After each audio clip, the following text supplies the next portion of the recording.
A little conflict here between the Egyptian geese, who seem to be dominating. These four are really growing up, aren't they?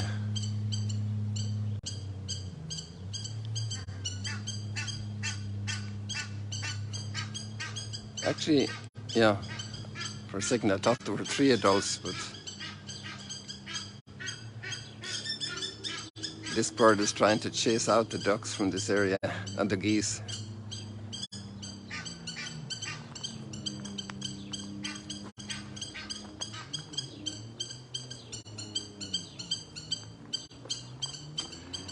I didn't expect this action when I came over here this morning.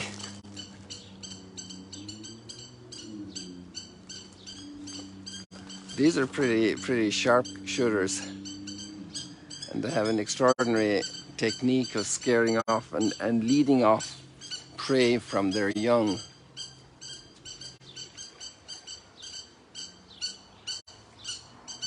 And then after my swim this morning, I was coming out through here and they were going after me.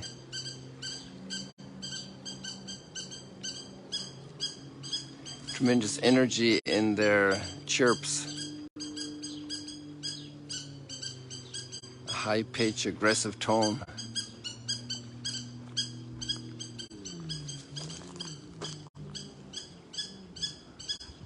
So the weather cause has been through the huge dust sandstorm out of Egypt, which has unfortunately caused loss of life in Egypt. For example, a palm tree falling on somebody,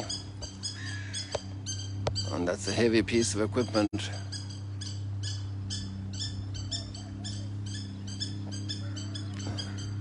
I think another one fell on a car, but the people weren't hurt. Would destroy the car.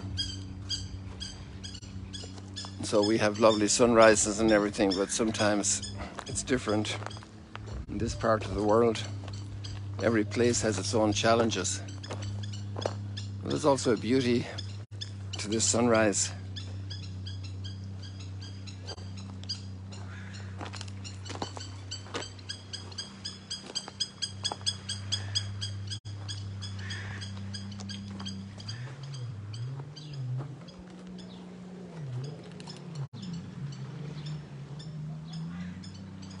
I wonder where the ducks went.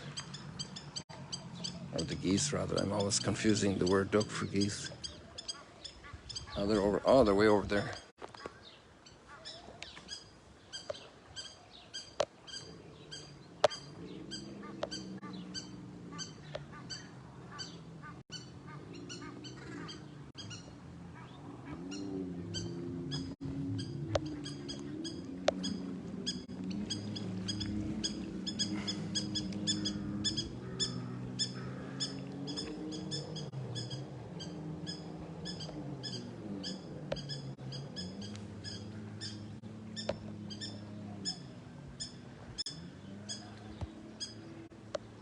So today we have quite interesting contrasting readings.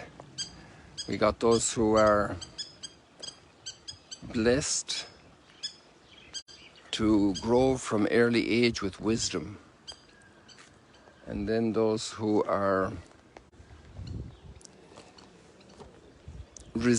internally resisting,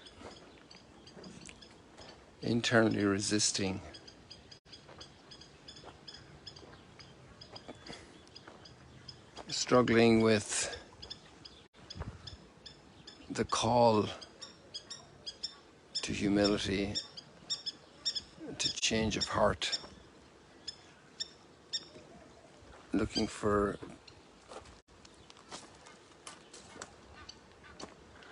proofs,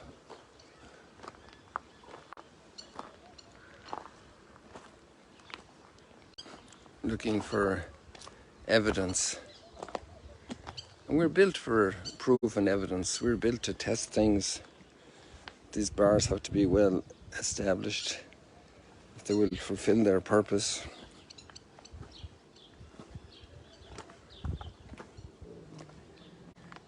Things need to be tried and tested. New cars are built and they're test driven at the factory. They even do experiments testing them for crashes. I knew a man in Germany, in Ingolstadt, and his job was to crash new Audis to see all the impact that would happen in the car. So we put people to the test. That's the dynamic of family life. That's the dynamic of those birds there challenging each other.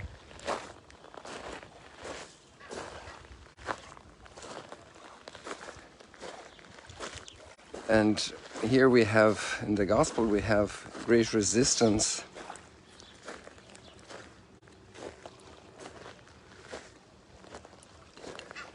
And it's an interior thing in the conscience as well. It's also connected to power struggle, to wanting to protect domain and turf.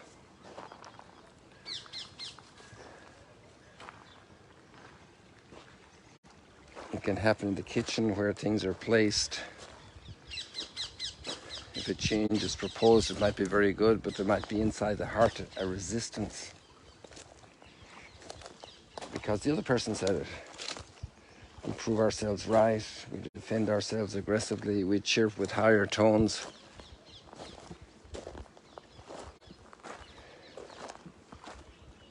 And there's a great humility needed to encounter people who give us great example. People who are humble. It's easy to badmouth people,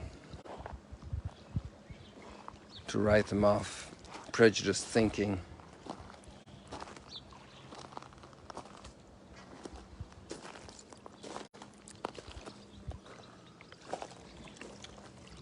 And then we have the song here at the end of the book of Sirach, praising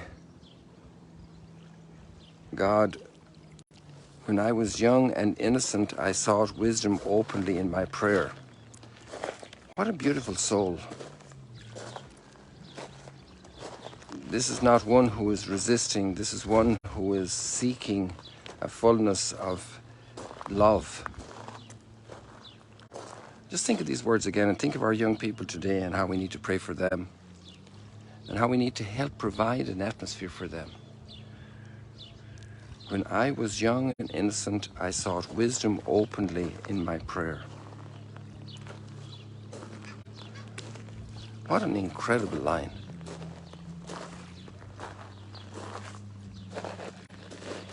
And the wonderful vocation of parents, encouraging and prompting everything that is good in the child. And then helping the child to understand that the moments of selfishness are not healthy for our happiness, not healthy for our well-being, not healthy for the family.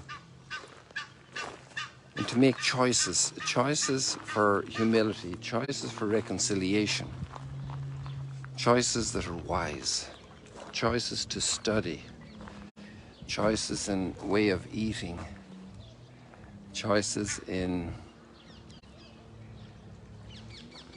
way of speaking, manners. There are little things and bigger things, important principles, and other principles that are good, that are not as high-ranking.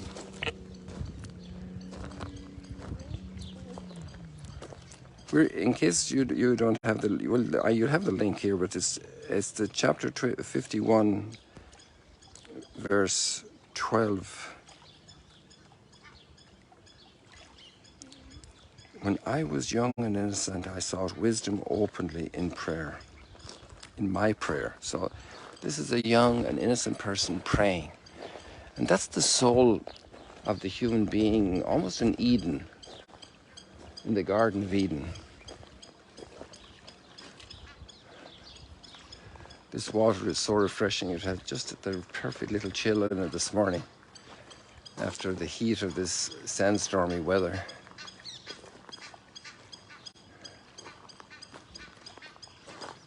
These guys usually barked a lot at me, but in a different mood today.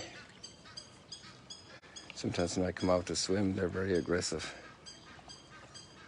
And they normally don't enter the water at all. If they wanted, they could come out and bite me and bark at me in the water. But once I'm in the water, they kind of leave that as my terrain, even though they continue barking sometimes.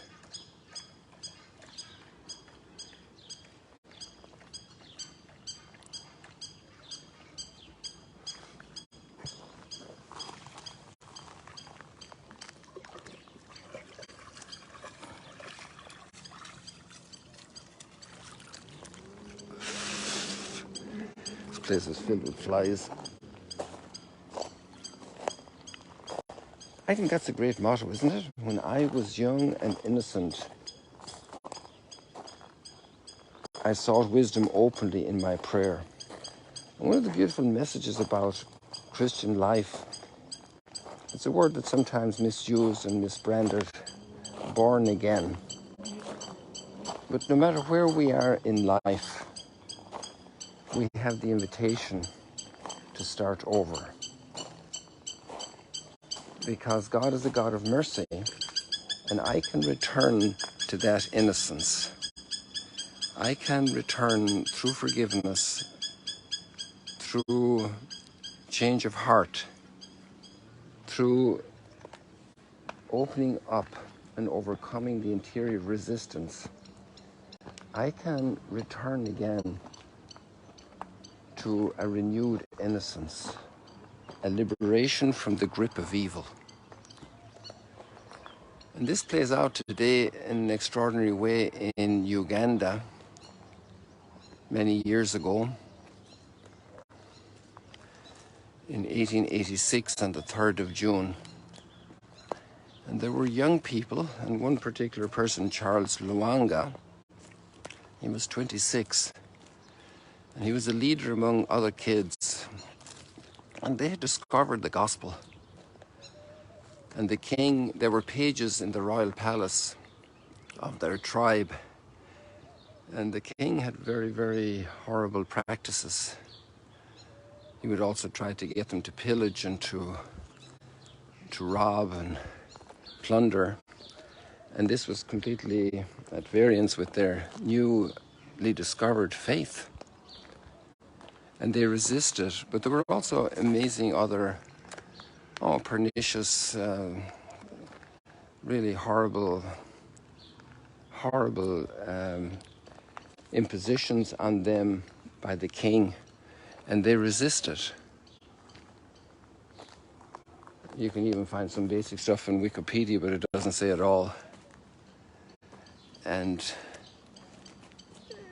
Luanga is spelled Lwanga if you want to Google.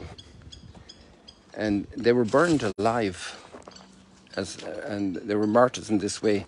But these young people had that heart, dedicated to prayer, dedicated to looking for wisdom. And I think it's very nice that we have this coincidence today, that on the readings today of the Saturday of the 8th week of Ordinary Time in this cycle of liturgy, that we have the coincidence with these young people, because they exemplify this. And just as that could be the case in kingdom in Africa in 1886, it can be the same case today. And there's human trafficking going on, all kinds of abuse. Let's pray for young people. Let's provide them the opportunity. Let's never give them a bad example. Let's never counter the challenge they have to choose wisely, to choose virtue. We should, not just young people, we should never put somebody in the way of doing evil, of living below their high standards. People who are in any way of life, in any walk of life. Let every flower bloom and blossom. I just discovered the inside of the flowers of the Ponciana tree. They're incredibly worked. And the virtues that develop in the heart of a person who doesn't resist grace, And if we have resisted grace for a time, then there's always the chance to start anew, and a new bud can blossom. A new virtue can blossom in our souls.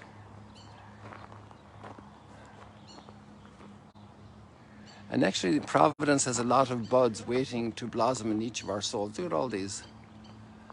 If Providence gives so many buds to blossom here in this little Ponciana tree, imagine the blossoms God has ready to blossom in your soul, even if you're 85, 95, 105. Now, there are not too many candidates there on the live stream, but just imagine.